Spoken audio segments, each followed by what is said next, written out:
ભરૂચ નગરપાલિકાની ચૂંટણી પહેલા જ કોંગ્રેસમાં ભડકો જોવા મળ્યો છે। વોર્ડ નંબર 2 માં ટિકિટ ફાળવણીને લઈને સર્જાયેલો વિવાદ પ્રદેશ કક્ષા સુધી પહોંચ્યો છે।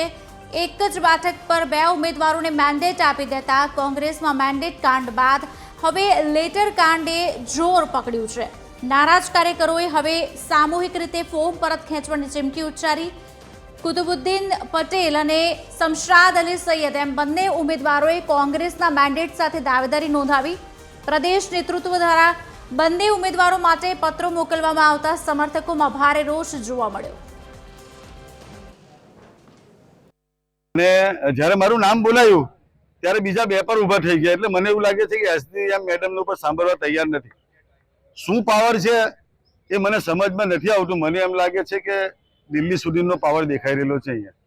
કેમ કે એસડીએમ બેન એમ કહે કે કુતુબુદ્દીન આદમ પટેલ અને એની પાછળ બીજા 2 ઉમેદવાર એડવોકેટ સાથે અને એના ટેકેદારો જો ઊભા થઈ જતા હોય એ પર એક પ્રશ્ન છે।